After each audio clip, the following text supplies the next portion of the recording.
नमस्कार साथियों। आप सभी का एबीबी लर्निंग हब के ऑनलाइन प्लेटफॉर्म पर हार्दिक स्वागत है। तो हमने पिछली क्लास में किया था कि कार्बन का सामान्य परिचय क्या है, कि उसका परमाणु क्रमांक कितना होता है, उसकी संरचना किस प्रकार की होती है और उसमें संकरण है वो किस प्रकार का पाया जाता है।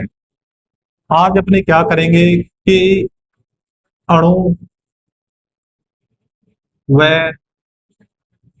अणु सूत्र की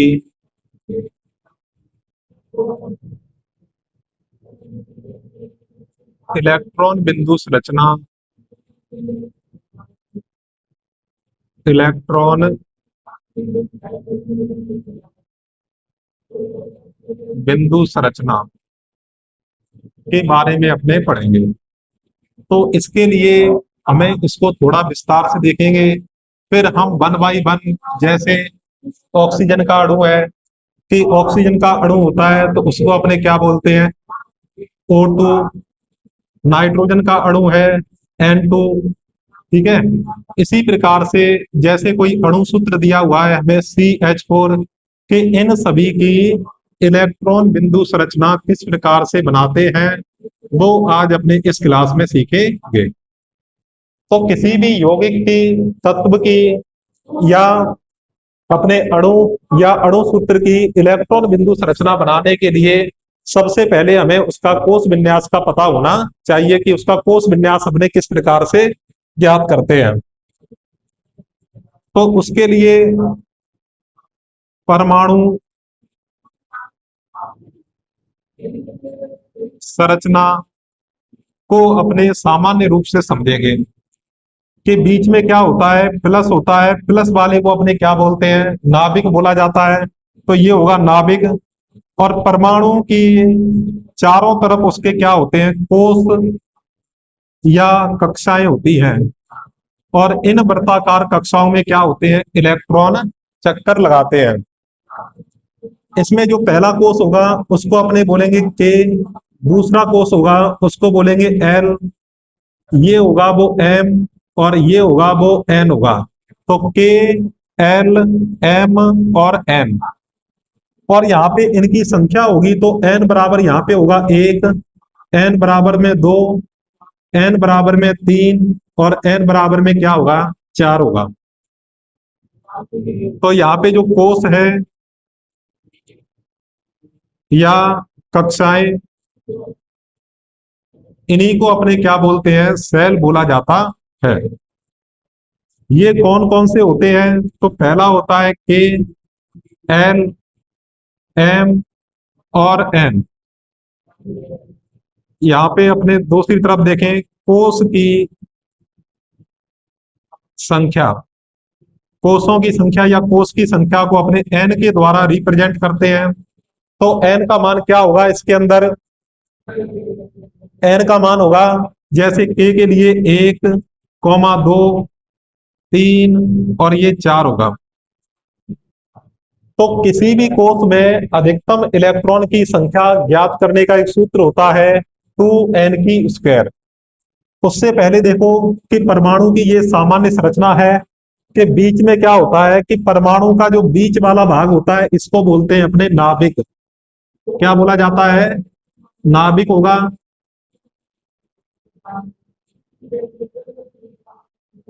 न्यूक्लियस ये दो चीजों से मिलकर बना होता है। एक तो होगा प्रोटॉन, प्रोटॉन को लिखा जाता है पी के द्वारा, और इस पर जो आवेश होगा वो कैसा होगा, प्लस वाला होगा, यानी धन आवेश होगा। और प्लस में क्या होगा, न्यूट्रॉन। कि न्यूट्रॉन पर कौन सा आवेश होता है, तो हम कहेंगे इस पर किसी प्रकार का आवेश नहीं होता, इस पर शून्य आवेश होता है। तो अतः हम ये कह सकते हैं कि जो नाभिक है उसकी प्रकृति होती है वो कैसी होती है, धनात्मक होती है। नाभिक कैसा होता है, धनात्मक। यहाँ पर नाभिक की खोज किसने की वो हम नहीं पढ़ेंगे, यहाँ पे हमें नॉर्मल चीजों के बारे में पता होना चाहिए। यहाँ पे क्या है कि इनके वृत्ताकार कक्षाओं में कौन चक्कर लगाते हैं, इलेक्ट्रॉन चक्कर लगाते हैं। ई का मतलब क्या हो गया, इलेक्ट्रॉन। इलेक्ट्रॉन को लिखा जाता है ई के द्वारा, और इस पर जो साइन होता है वो कैसा होता है, ऋणात्मक। कि इलेक्ट्रॉन होते हैं वो ऋणात्मक होते हैं, नाभिक होता है वो धनात्मक होगा, प्रोटॉन भी धनात्मक और न्यूट्रॉन भी क्या होगा कि इस पर कोई आवेश नहीं होता, मतलब ये एन। अगर आपसे ये पूछ लिया जाए कि परमाणु का नाभिक किन दो तत्वों से मिलकर बना होता है, तो पहला इसमें क्या होगा, प्रोटॉन, और दूसरा क्या होगा, न्यूट्रॉन होने वाला है इसके अंदर। तो यहाँ पे अपने बात करें कि किसी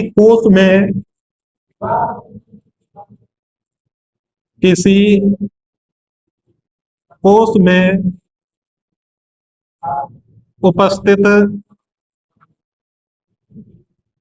अधिकतम इलेक्ट्रॉन की संख्या,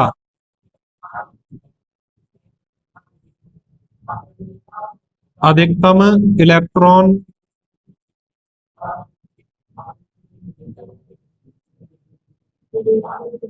की संख्या ज्ञात करने का सूत्र, करने का जो सूत्र होगा वो क्या होता है, तो अपने बात करेंगे 2n की स्क्वायर।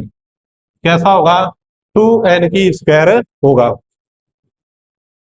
अपने कोष कौन कौन से होते हैं, कोष मुख्य रूप से चार प्रकार के होंगे, के कोष, एल कोष, एम कोष और एन कोष।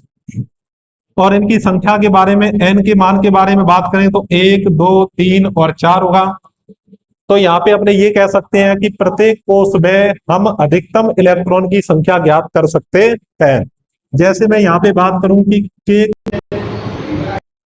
अधिकतम इलेक्ट्रॉन की संख्या क्या होगी, तो सूत्र अपना होता है 2n की स्क्वायर।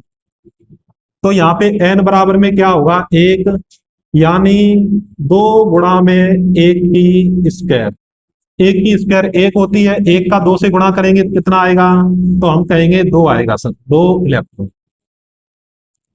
इसी प्रकार से एम कोष में अधिकतम इलेक्ट्रॉन की संख्या, फॉर्मूला तो सेम रहेगा, 2n की स्क्वायर, यानी 2 गुणा में 2 की स्क्वायर।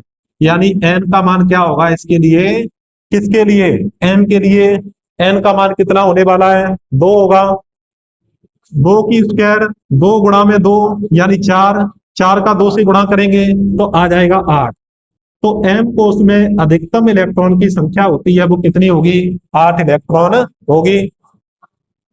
इसी प्रकार से एन कोष में अधिकतम इलेक्ट्रॉन की संख्या यानी 2n स्क्वायर, यहाँ पे n बराबर में होगा वो 3 होगा, तो 2 गुणा में 3 की स्क्वायर। बेटा 3 की स्क्वायर करेंगे, 3 गुणा में 3 यानी 9 आएगा, और 9 को 2 से गुणा करेंगे तो कितना आ जाएगा, 18 आएगा। तो यहाँ पे कितने इलेक्ट्रॉन होंगे, 18 इलेक्ट्रॉन। के हो गया, एल हो गया, के एल, ये 2 नंबर पे कौन सा आ जाएगा अपने, एल। के बाद में एल, एल के बाद में क्या होगा, एम कोस होगा। और फिर अपने एन कोस की बात करेंगे तो एन कोस में अधिकतम इलेक्ट्रॉन की संख्या, ये आप मुझे निकाल के बताओगे कितनी होती है, वो आप मुझे यहाँ पे बता सकते हो। तो आपने इसमें एन कोस में कितने इलेक्ट्रॉन होते हैं वो ज्ञात कर लिया होगा। तो 2n की स्क्वायर, एन बराबर में हो जाएगा 4। तो यहाँ पे अपने बात करें कि 2 गुणा में 4 की स्क्वायर, 4 की स्क्वायर होता है 16, 16 का 2 से करेंगे तो कितना आ जाएगा, 32 इलेक्ट्रॉन होंगे। अगर आपसे ये पूछ लेता है कि के कोष में अधिकतम इलेक्ट्रॉन की संख्या कितनी होगी, तो आप बताओगे 2। एल कोष में अधिकतम इलेक्ट्रॉन की संख्या 8, एम कोष में अधिकतम इलेक्ट्रॉन की संख्या 18 होगी, और एन कोष में 32 होगी।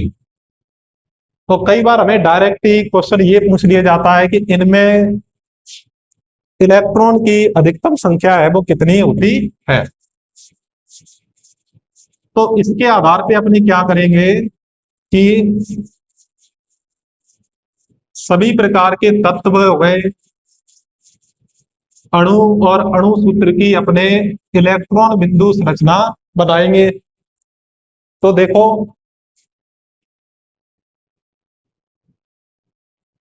तो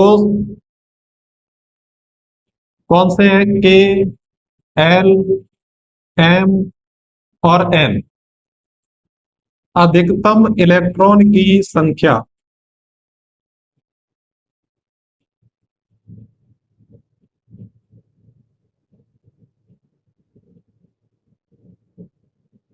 कितनी होगी? कि सर पहले में 2, 8, 18 और 32 इलेक्ट्रॉन होंगे। तो अधिकतम पूछ ले तो हम इस वाले लाइन का प्रयोग करेंगे। और यदि क्षमता का पूछ लेता है कि इस कोष की क्षमता है वो कितने इलेक्ट्रॉन की होती है, तो 2, 8, 8 और ये 18। हम जो कोष विन्यास निकालने के लिए कोष विन्यास कोष विन्यास निकालने के लिए जिसका प्रयोग करेंगे वो ये होगा। कौन सा कोष विन्यास होगा? इलेक्ट्रॉन की संख्याएं कि सर 2, 8, 8 और 18। यहां पे जैसे मैं बात करूं कि सोडियम की, चलो अपने ऐसे लिख लेते हैं कि निम्न तत्वों की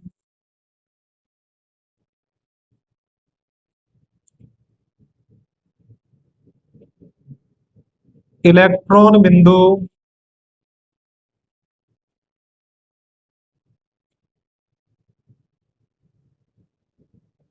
संरचना बनाइए।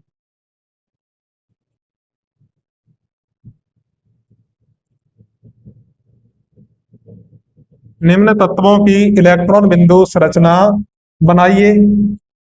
तो इसमें जो पहला तत्व है वो तो कौन सा है? Na यानी सोडियम। दूसरा होगा Mg, मैग्नीशियम। 3 नंबर पे O यानी ऑक्सीजन। और 4 नंबर पे Mg यानी मैग्नीशियम। तो आपको जो तत्व है वो कम से कम कितने याद होने चाहिए? 1 से लेके 20 तक, या हमें 30 तक तत्वों का पता होना चाहिए।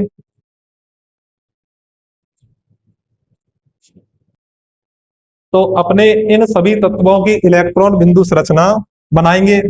जैसे 1 नंबर तत्व है सोडियम। सोडियम का जो परमाणु क्रमांक है वो 11 है, 11 नंबर पे आता है। तो हम ये कहेंगे कि इसका कोष विन्यास है वो किस प्रकार का होगा। मेरे पास में टोटल इलेक्ट्रॉन कितने हैं? 11। और मुझे किस कोष विन्यास का प्रयोग करना है? 2, 8, 8 और 18 का प्रयोग करेंगे। तो अपने निकालेंगे कि Na उसका परमाणु क्रमांक 11। और कोष विन्यास देखें, मेरे पास टोटल कितने हैं? 11। और अपने कोष विन्यास किसका यूज करेंगे? इस वाले का, 2, 8, 8 और 18 का। पहले कोष में अधिकतम इलेक्ट्रॉन कितने जा सकते हैं? 2। दूसरे में अधिकतम 8।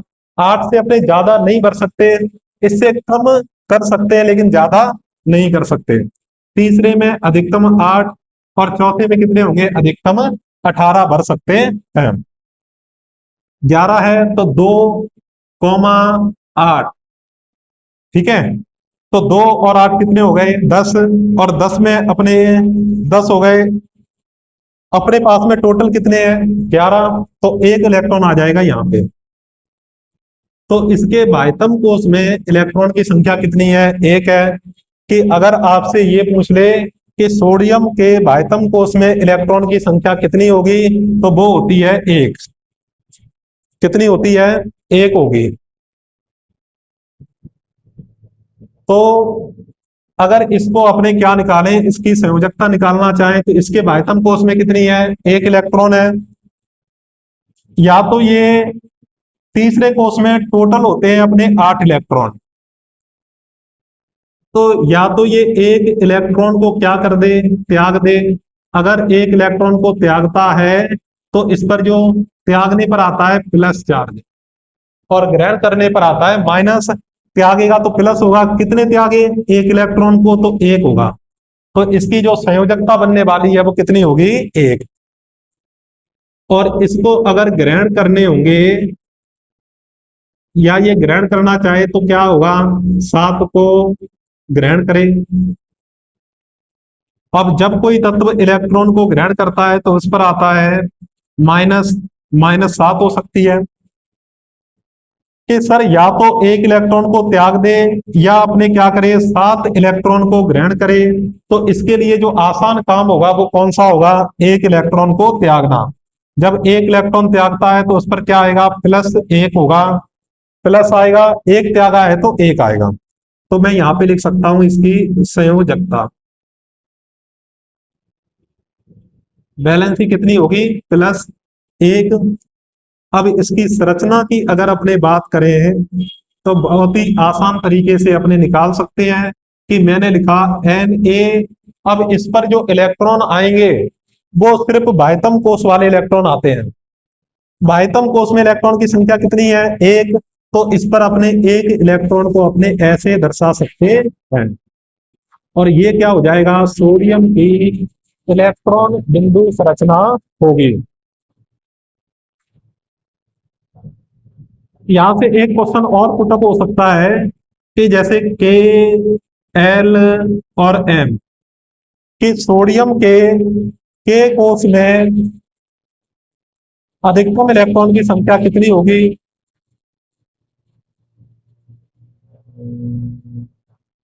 तो अपने कहेंगे कि के कोष में 2, एल कोष में 8 और एम कोष में इलेक्ट्रॉन की संख्या होती है वो 1 होती है। तो इस प्रकार से भी हमें पता होना चाहिए।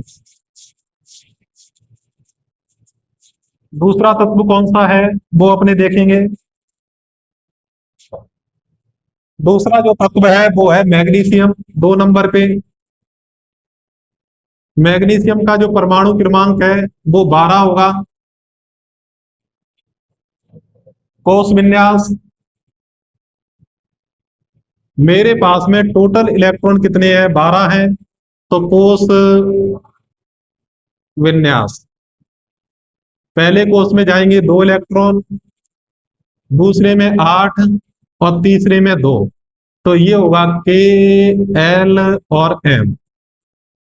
के कोष में पूछे तो 2, एल में पूछे 8 और एम में पूछेगा तो हम कितने बताएंगे, 2 बताएंगे। तो इसके पास में भी 2 कंडीशन बनेगी, या तो ये 2 को त्याग दे और या ये 6 को ग्रहण कर ले। तो इसके लिए आसान काम कौन सा होगा, 2 इलेक्ट्रॉन को त्यागना। जब 2 इलेक्ट्रॉन त्यागेगा, त्यागने पर आता है प्लस, 2 को त्यागा तो +2। तो इसकी अपने संयोजकता लिख सकते हैं,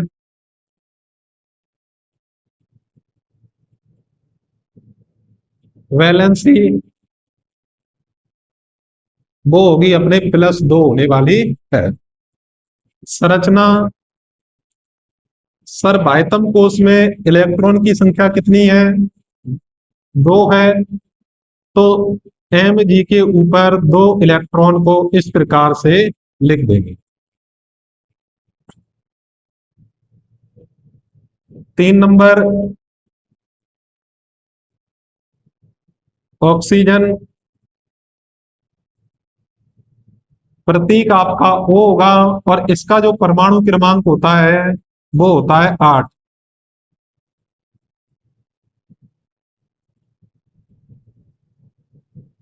कोष विन्यास, पहले कोष में 2 इलेक्ट्रॉन जाएंगे और दूसरे कोष में इलेक्ट्रॉन जाएंगे वो 6 होंगे, क्योंकि 2 बचे कितने, 6। दूसरे कोष में अधिकतम इलेक्ट्रॉन कितने आ सकते हैं, हम कहेंगे 8 आ सकते हैं।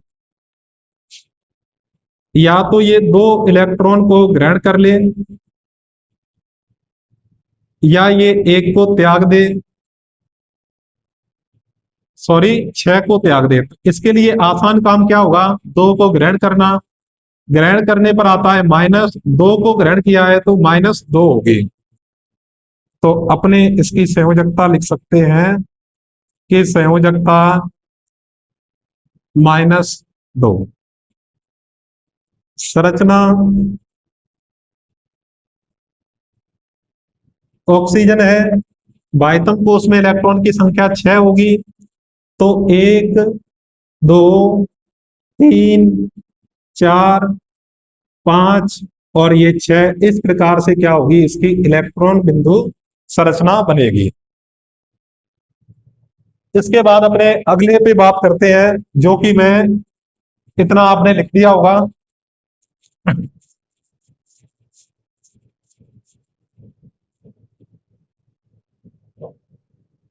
अगला जो तत्व है वो है 4 नंबर, मैग्नीशियम हो गया था। अच्छा है, मैग्नीशियम अपने 2 बार आ गया तो इधर कर देते हैं Cl, यानी क्लोरीन। Cl नाम आपको पता होना चाहिए, क्या नाम होगा, क्लोरीन। इसका परमाणु क्रमांक 17। कोष विन्यास,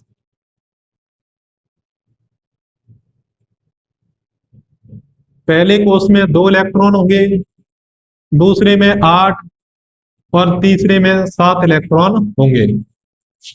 तो इसके पास में भी 2 कंडीशन बनती है, क्योंकि तीसरे कोष में अधिकतम इलेक्ट्रॉन की संख्या होती है 8।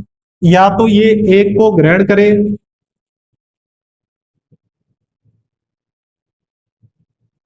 या ये 7 को त्याग दे। तो इसके लिए जो आसान होगा वो 1 इलेक्ट्रॉन को ग्रहण करना होगा। ग्रहण करेगा तो माइनस और -1 इसका आंसर होगा। तो हम यहां पे लिख सकते हैं संयोजकता तो होगी -1, वैलेंसी तो -1। संरचना कौन सी, इलेक्ट्रॉन डॉट स्ट्रक्चर।